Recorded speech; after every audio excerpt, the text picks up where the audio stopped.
자, 모두들 반갑습니다. 강태공입니다. 자, 금요일은 또 삼성전자가 이제 또 자사주 소각과 함께 또 이제 또 자사주를 매입한다는 그런 이야기가 나오고 있습니다. 그러다 보니까 반도체에 대한 굉장히 흐름 기대할 수 있는데 여기에 따른 2월 달에 여러분들이 주워다보면 좋을 만한 반도체 섹터의 종목은 무엇이 있을지 올 한해 정말 여러분들 계좌를 크게 바꿀 만한 섹터는 무엇이 될지 방송을 통해서 좀 진행해 보도록 할 테니까 늘 말씀드리는 여러분들의 좋아요, 구독하기, 댓글까지는 너무나 많은 힘이 된다 말씀드리면서 오늘 방송 시작해 보도록 하겠습니다.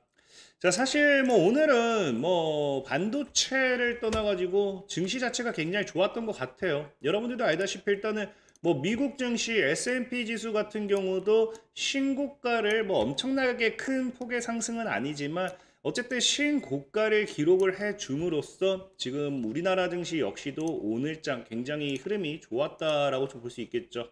특히나 지금 보면 알겠지만 제가 어제 같은 경우도 얘기했다시피 보통 이런 차트 흐름을 가지고 간다라고 하면은 이 장기평을 맞는 구간대가 굉장히 리스크로 작용할 확률이 높다라고 말씀드렸어요. 이 저항 리스크와 함께 좀 눌리고 올라갈 확률도 높다 말씀을 드렸는데 오늘 다이렉트로 그 말이 무색할 만큼 뭐하고 있다? 뚫어내고 있다라는 거예요. 뚫어내고 있다 보니까 사실 지금 이제 이 상단의 그 저항 지지가 받아주는 2700까지만 무난하게 뚫어준다라고 하면은 또 장기적인 우상향 흐름을 또 우리가 예상해 볼 수는 있습니다.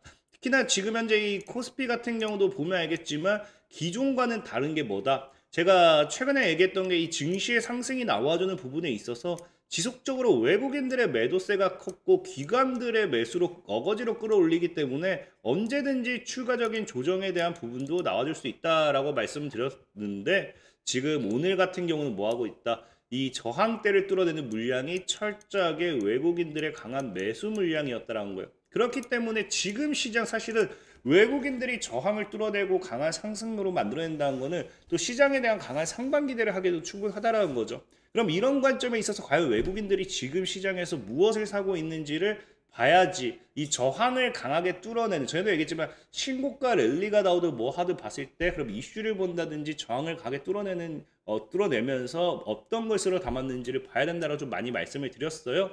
자, 그러면서 현재 시장 지도를 좀 봤더니 현재 외국인들이 끌어올렸던 게 뭐다? 사실 외국인 플러스 기관이 끌어올린 거긴 하지만 이 전체적인 업종 중에 전기전자 부분으로 많이 올리고요. 뭐 2차 전지도 조금씩 움직이는 모습들이 보여주고 있긴 하지만 어쨌든지 시가총액 상위군들의 삼성전자와 SK 하이닉스의 뭐다? 이 매수세가 강하게 들어오면서 사실 시총 상위군들이 이렇게 움직여주니까 보다시피 이미 전기전자 부분에 있어서 이제 거의 비중 한 65%를 차지할 정도로 그러니까 거의 이제 삼성전자, SK 하이닉스가 지금 시장을 견인을 했다라고 보시는 게 좋아요. 자, 어쨌든 뭐 그런 과정에서 있을 때 지금 현재 중요한 거는 외국인뿐만 아니라 제가 뭐 얼마 전에 얘기했지만 외국인뿐만 아니라 기관 같은 경우도 기관은 지금 뭐 연기금 같은 경우는 지금 이 삼성그룹주, 삼성전자를 포함한 이 삼성그룹주만 봤을 때 32거래에 매수를 할 만큼 굉장히 많은 매수세가 들어오고 있습니다. 자, 그렇다라고 하면 지금 앞으로 분명히 삼성전자에 나올 분명 어떤 호재가 있을 거다라고 시장에서 본다라는 거거든요.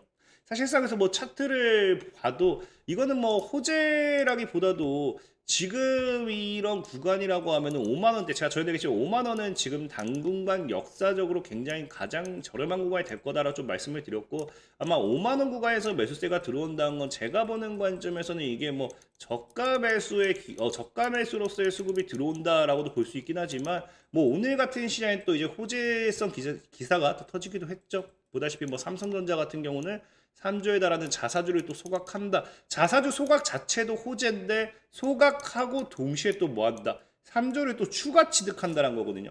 그러니까 주주가치 제고한다는 건 결국에 주가를 끌어올릴 모멘텀이 되겠다라고 볼 수 있겠고요. 어쨌든 그러다 보니까 주가가 끌어올라가면서 이렇게 상승하는 모습은 우리가 충분히 기대해 볼 수 있는 상황이지 않나라고 좀 생각을 해보고 있고 자, 중요한 건 어쨌든 이런 부분만 봤을 때 외국인들의 수급이라든지 삼성전자 이제 이런 이 자사주 소각과 함께 자사주 매입 이런 것들만 봤을 때는 분명히 이제 이 삼성전자라는 주식에 있어서 강한 상승을 기대해 볼 수 있어요.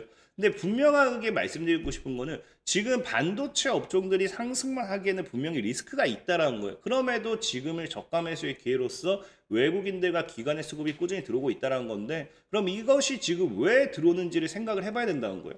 실질적으로 이제 여러분들 보면 알겠지만, 제가 이제 오늘 같은 경우도 이제 사실 뭐 이런 S&P 500이죠. 이런 것들이 신고가를 갔던 가장 근본적인 이유가 사실 뭐였다? 인텔이 이제 분할 매각을 결정한다라는 이제 이 그 설이 돌죠. 인수설. 그래서 이제 TSMC와 이제 브로드컴이 이제 이 인텔을 이제 인수할 거다라는 이런 찌라시가 도는데, 실질적으로 지금 오늘 또 뉴스 나온 게 지금 2월 19일에 이제 2시 41분에 뭐라고 이야기해요? 트럼프 이제 대통령이 인텔 인수 요구 불응하게 되면은 TSMC를 반독점으로서 이제 위반으로 조사할 거다라고 하면 계속해서 압박하고 있습니다. 그러니까 사실 TSMC 같은 경우는 인텔을 지금 인수를 할 확률이 굉장히 높은 상황이에요. 그러면은 전에도 얘기했지만 이런 상황이라고 하면은 지금 사실 인텔을 인수했을 때는 여기 추가적으로 뭐까지 이제 반영이 되느냐? 이제 관세 부분이죠. 그래서 1년에 걸쳐 훨씬 더 인상할 거다. 반도체 25% 이상 인상할 거다라고 이야기를 한다라는 거는 사실상 삼성전자한테는 굉장히 안 좋은 부분이에요. 그럼에도 지금 사실은 뭐 하고 있다. 이렇게 안 좋은 상황임에도 관세 부과라든지 이런 것들이 이야기가 나옴에도 뭐 하고 있다. 이 삼성전자의 수급이 쏠리고 있다는 거거든요. 뭐 시장에서는 지금 이야기하는 게 지금 반도체 관련되어 있는 부분, 이제 메모리 업황에 대한 부분에 대해서 또 이제 뭐 긍정적으로 바라보는 것들, 이제 현재 이제 메모리 업황에 대한 뭐 개선 기대라든지 뭐 이런 것들도 이야기하고 있긴 해요. 사실은 뭐 최근에 또 뉴스가 나왔던 게 뭐 이제 여러분들 알다시피 뭐다? 지금 이제 이 마이크론이죠. 미국의 억만장자가 반도체에 투자했대라고 하면서 이 마이크론 매수 공시에 한국 반도체주도 강세다라고 하는데, 이것도 제가 전에도 얘기했지만 사실상 한국 반도체주에는 강세가 돼야 될 이유가 없다고 했죠. 왜? 마이크론을 매수한다는 건 그만큼 이제 거기에 대한 이유가 있다라고 설명을 드렸어요. 제가 전에도 말했지만 관세를 가지고서 가장 큰 혜택을 받을 수 있는 기업은 사실은 누가 될 확률이 높다? 마이크론이 될 확률이 굉장히 높다라고 말씀을 드렸습니다. 그러면 이제 미국의 억만장자 같은 경우도 그런 부분을 이제 생각했을 때 마이크론을 매수했다라고 하면은 이게 과연 한국의 반도체 업종에 호재가 되는 게 맞는가에 대한 부분을 생각을 해봐야 된다는 겁니다. 특히나 최근 같은 경우는 이제 삼성전자도 지금 뭐 하기 시작해요? 이제 HBM의 점유율이 마이크론이 조금씩 치고 올라오고 있고요. 그러면서 마이크론 같은 경우가 연내 20%까지 간다라고 하면은 사실 삼성전자가 지금 시장에서 바라봤을 때 다가올 호재가 거의 없는 게 아닌가를 생각해 볼 수도 있다라는 겁니다. 하지만 그럼에도 제가 여러분들에게 늘 얘기했던 이런 반도체를 외국인이라든지 기관은 바보가 아니에요. 그럼에도 삼성전자를 꾸준하게 매수를 한다라고 하면 분명히 무언가의 이유는 명확하게 존재할 거다라고 좀 말씀을 드렸고, 그런 관점에서 이제 분석을 해본다라고 하면은 삼성전자나 SK하이닉스가 우리나라 반도체 기업이 지금 받을 수 있는 이제 혜택이 딱 하나밖에 없습니다. 그 하나가 뭐냐를 놓고 본다라고 하면은, 자, 보다시피 제가 전에도 얘기했죠.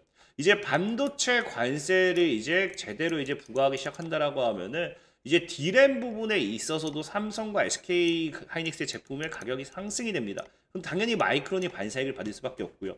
HBM 같은 경우도 지금 마이크론의 반사익이 기대가 되는 상황이에요. 낸드 플래시 같은 경우도 마이크론의 반사익이 기대가 돼요. 그러니까 뭐한다. 저희도 얘기했지만 지금 이제 억만장자가 마이크론을 사는 이유는 사실 이런 관세 정책에 따른 마이크론의 엄청난 수혜가 기대되는 상황이라는 거예요. 그러니까 이거는 사실상의 뭐 어쩔 수 없다라기보다도 부정할 게 없는 거예요. 그럼에도 여기서 딱 한 가지, 마이크론이 절대 대체 불가능한 게 뭐라 했어요? 지금은 CXL 메모리라 분명히 말씀드렸습니다.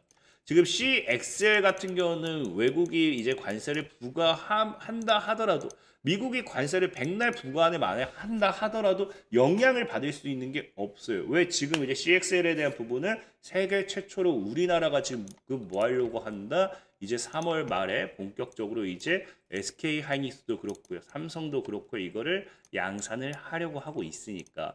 그렇기 때문에 오히려 지금 이 시장에서는 뭐에 대한 기대, 오히려 삼성이라든지 SK 하이닉스라든지 이런 부분이 대체 불가능한 CXL에 대한 부분에 있어서 굉장히 기대를 하는 게 아닌가 좀 생각을 해봐야 돼요. 특히나 이제 여러분들 알다시피 이제 본격적으로 이제 2025년도 사실상에 이제 중국 같은 경우는 이미 보여줬죠. 벌써 2천만 원짜리 휴머노이드 이제 로봇 판매한다라고 하면서 얼마 전에 이제 휴머노이드 로봇이 다 같이 춤추는 그런 영상도 공개가 되었습니다. 자, 그러니까 진짜 25년도부터 본격적으로 휴머노이드의 시대가 왔다라고 봐야 되는 건데, 중요한 건 이제 휴머노이드 로봇에 있어서도 필수로 이제 적용하는 필요한 부분이 뭐다? CXL이 휴머노이드 로봇에 굉장히 중요하다는 겁니다. 이 CXL 같은 경우 이제 휴머노이드 같은 경우는 지금 이제 고속 데이터 처리 및 연상이 필요하게 되고요. AI 및 신경망 모델 실행에 최적화가 돼야 됩니다. 그래서 로봇 운영 체제와 뭐 가속기의 연계도 돼야 되고 에너지 효율성과 발열 문제도 해결해야 돼요. 근데 이 모든 것들을 이제 할 수 있는 게 뭐다? CXL 기반 메모리 카드가 뭐 하게 된다? 메모리가 지금 이 모든 휴머노이드에 필요한 기술들을 지금 모두 다 할 수 있는 그런 상황입니다. 그러니까 오히려 휴머노이드 AI 시장의 성장과 함께 휴머노이드 시장이 또 지속적으로 성장한다라고 하면은 결과론적으로 봤을 때 여기에서 반사이익을 받을 수 있는 건 뭐다? 방금 말씀드렸다시피 이제 휴머노이드 로봇에 따른 CXL이라는 거예요. 그래서 저는 이 삼성전자, SK하이닉스는 결국 CXL에 대한 이 수의 기대로서 지금 외국인과 기관의 수급이 몰리는 거다라고 보는 게 좋겠다라고 좀 말씀을 드리고 싶고, 자, 그런 관점에서 어쨌든 지금 우리가 오늘 또 여러분들에게 또 종목을 또 소개시켜 드리려고 한다라고 하면은 오늘은 이제 또 새로운 종목, 이 파두라는 종목을 여러분들에게 소개를 시켜 드리고 싶어요. 다만 파두는 이게 논란이 좀 많은 기업입니다. 그러니까 이거는 여러분들이 좀 이해를 하시고 스스로가 조금 더 분석을 해보셨으면 좋겠어요. 그래서 파두 같은 경우는 지금 이제 예전부터 논란이 됐던 게 이 뻥튀기 논란. 그러니까 지금 애초에 이제 이 실적이라든지 이런 거 매출에 대한 기대를 굉장히 많이 했죠. 그래서 매출 공개 당시 목표의 10분의 1 수준밖에 되지 않았다라는 거예요. 그러니까 매출을 까놓고 보니까 목표 애초에 이제 매출이 안 잡힌다라는 거고요. 그러다 보니까 지금 주가는 굉장히 많이 빠졌습니다. 그래서 지금 개미들만 뭐 몸값 부풀리기 희생양이 되었다라고 하면서 지금 결국 개미만 골탕받다라고 하는데, 왜 지금 시점에서 파두를 이제 또 소개를 시켜드리느냐를 놓고 본다라고 하면은 여기서도 핵심은 누굽니까? 피해자가 개미뿐이었다라는 거 아니에요. 그럼 여기서 중요한 거는 이 파두라는 주가가 앞으로 올라가기 위해서는 뭐 해야 된다? 개미가 손절을 해야 된다라는 거예요. 이 피해자인 개미들이 들고 있다라고 하면 굳이 올라갈 수가 없는 상황인 겁니다. 근데 지금 파두를 본다라고 하면은 이런 뻥튀기 상장 논란과 함께 결국에 어떻게 됩니까? 지금 이 수급이 이제 이 파두가 급락 나왔던, 그러니까 이 시점부터 해서 여기까지 딱 1년간의 수급만 보면 알겠지만 외국인들은 쓸어담고 개인은 철저하게 다 매도하고 있어요. 그러니까 개인들이 생각보다 많은 매도세가 나왔기 때문에 생각보다 많은 물량이 빠졌다라는 겁니다. 그래서 외국인만 매수를 바닥에서 잘 진행하는 모습도 굉장히 아름다운 모습이다 좀 생각해보고 있고, 자, 그리고 사실 실적을 보면 알겠지만 뻥튀기 논란 될만 해요. 진짜 말도 안 되는 그래서 영업이익도 말도 안 되게 적자입니다. 그러니까 어찌 보면요, 이런 상패가 될 수도 있는 이딴 기업을 소개시켜 주냐 할 수도 있어요. 맞아요. 이게 지금 이 사이에 흑자 진행이 되지 않았다라고 하면요, 이거 무조건 상패 사유에 해당이 되는 기업입니다. 근데 어쨌든 중요한 건 뭐냐고 하면은 이게 이 기업이 상패 사유에 해당되든 안 되든 중요한 게 아니고 상패가 될 리가 없다라고 말씀드리고 싶은 게 애초에 뭐다? 파두는요, 이제 기술 특례 상장 기업입니다. 근데 기술 특례 상장 기업 같은 경우는요, 문제가 뭐냐? 지금 이 기술 특례 상장 같은 경우는 이 상장 폐지에 대한 그런 게 없어요. 보다시피 파두의 경우 실적 요건에 따른 상패 사유는 적용받지 않는다. 왜? 기술 특례 상장이기 때문에. 그래서 지금 기준으로는 관리 종목에 해당하지만 기술 성장 기업은 상장 이후 5년간 해당 요건을 적용받지 않기 때문에 5년 동안의 상장 폐지라든지 이런 것들에 대한 걱정이 없는 수준이다 보시는 게 좋아요. 특히나 최근에는 이제 파두라는 기업이 뭐까지 시작하느냐? 지난해 매출 역대 최대였다는 거예요.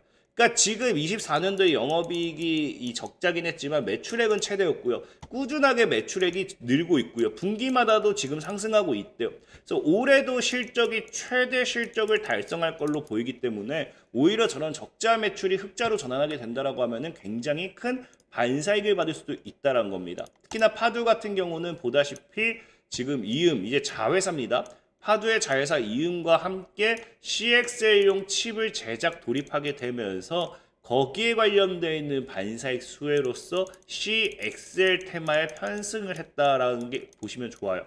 그래서 지금 차트적으로 본다 하더라도 현재 하방 수세 돌파가 나오고 개인들은 계속해서 여기서 매도하고 박스권 흐름 잡아버리면서 주가 상방으로 날리면 정말 베스트적인 부분이다라고 좀 말씀드리면서 오늘 파도에 대한 종목 설명까지 마무리하도록 하겠습니다. 자, 지금까지 간태공이었고요. 여러분들의 좋아요, 구독하기, 댓글까지는 너무나 많은 힘이 된다 말씀드리면서 자, 모두들 안녕.